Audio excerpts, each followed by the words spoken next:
I need a quarter, a nickel, and maybe a dime. Who has them? Seriously, who has change in their pockets? Change, also known as coins, have, well, changed as we know it. If you think about it, change is seldom used anymore. I remember a time when I was little that my mom used a checkbook at the grocery store. How does that work? Is it safe?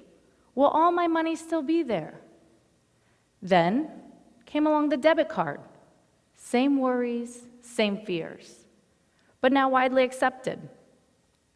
Then yet another change. We have Apple Pay to scan by phone, Venmo to send and receive money, and digital currency like Bitcoin to make purchases. Will these changes ever end? Change has changed. But why does change, just saying the word change, make us so uncomfortable? Think back to learning to drive. Changing lanes, especially as a new driver, can be risky, if not dangerous. At first, it makes us uncomfortable, hesitant even. We check the mirrors, we check our blind spots, and then we decide to merge lanes. Staying in your lane is safe, but changing lanes, that takes courage. Born a Gen Xer, but bridged into millennial, I'm totally made up of both sides, called elder millennial. The rapid change around me has always piqued my interest, especially with technology. I mean, I went from dial-up to Ethernet to Wi-Fi in the span of 8 to 10 years. And when I think about those 8 to 10 years and how my life changed, and the roads and the changing of lanes that led me to where I am today, I am so grateful. But looking back, there were moments of uncertainty. You would think with the rapid change around me, I would be okay with change. But I'm a planner. For example, I planned to play a sport in college, hopefully Division I, hopefully with a scholarship. That sort of worked out for me, just not initially how I planned it. The lanes changed on me. Like technology, I had choices, just not necessarily the ones I wanted. When you're just learning to drive, as the new driver, these decisions are uncomfortable, and to me, they were kind of scary. I had to make these decisions for myself, and that was relatively new too. But the road, the changing of the lanes that I had mapped out, changed directions, changed lanes. Even though I didn't want to, I had to. I come from a small town, Fort Pierce, Florida, where the highlight of 7th grade was the air-conditioned units being installed via helicopter at the new Super Walmart coming to town. It's a beach town with cows and orange groves. Don't get me wrong, I love my town. I went to John Carroll Catholic High School and played 3 sports, banking that one of them would lead to a scholarship to play in college. I thought for sure it was going to be softball. I mean, I played on a summer and fall travel team. I got moved up to varsity my freshman year, and we went to the state finals not once, but twice. By my senior year, however, I started getting really good at volleyball, falling in love with that sport. I never played travel volleyball, so playing that in college wasn't initially on my radar.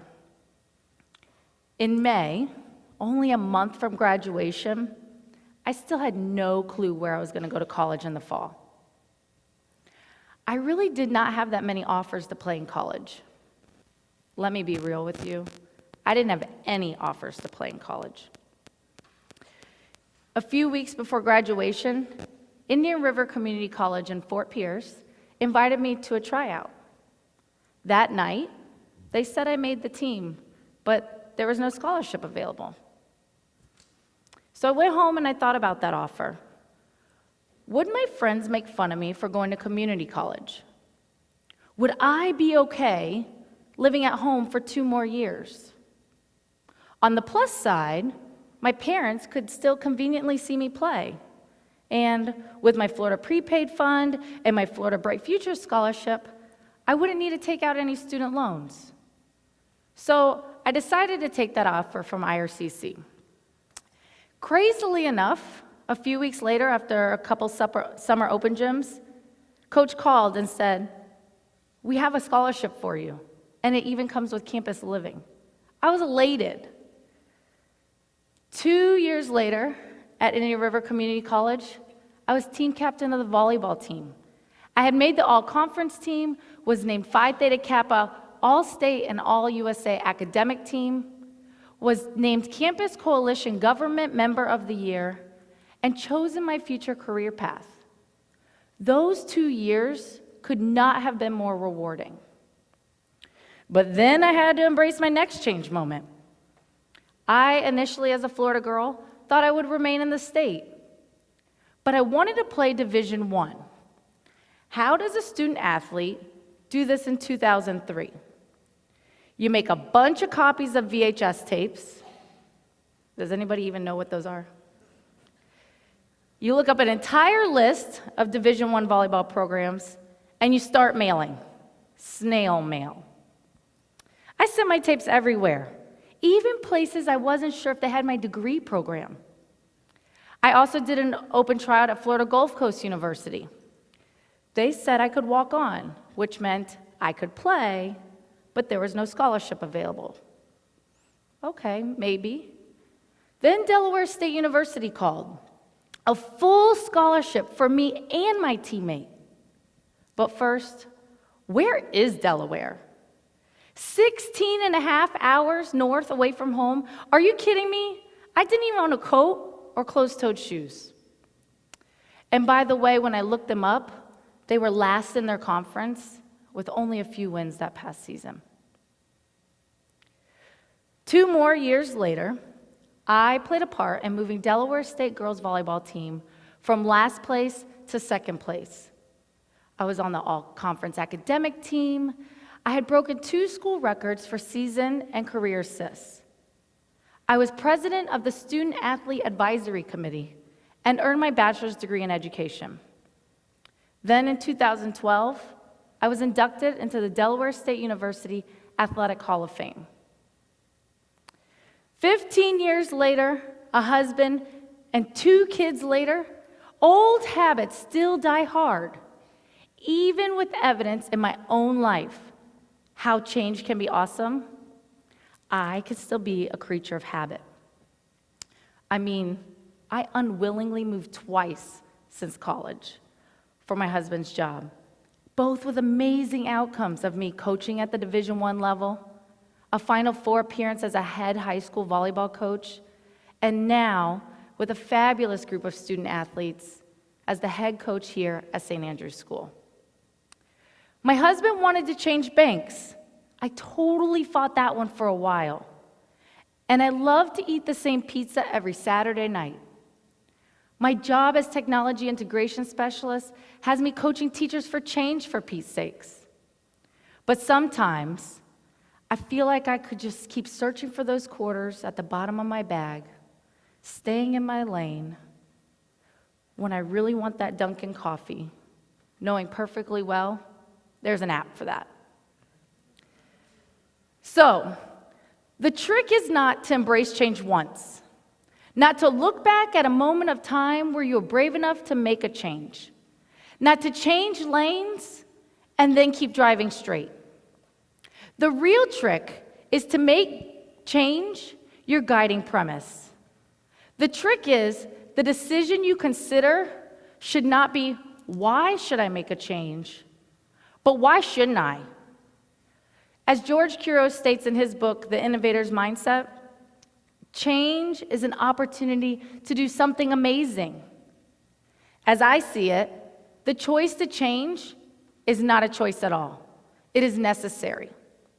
No more searching for dimes in the back of the sofa cushions or carrying around a heavy change purse at the bottom of my bag. The future is here. Like driving on a highway, you can definitely stay in your lane and most likely get to where you need to go.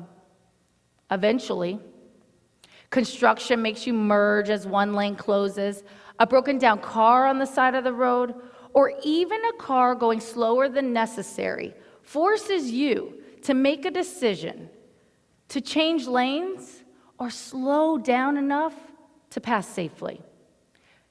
Staying in your lane is most likely the safest thing to do, but that can stifle growth and leadership. Be brave, speak up, make a move. Don't just accept status quo. The new road that was not planned may have opportunities, and those opportunities will be amazing. Now, as we move forward, we may need to check our mirrors, look to the side, double check your blind spots, and maybe even proceed with caution. Because it takes courage, patience, and understanding to move out of that lane. But in the end, you'll get where you're supposed to be, whether or not it was part of your original plan. So map it out and either stay in your lane or check those mirrors and have the courage to change lanes.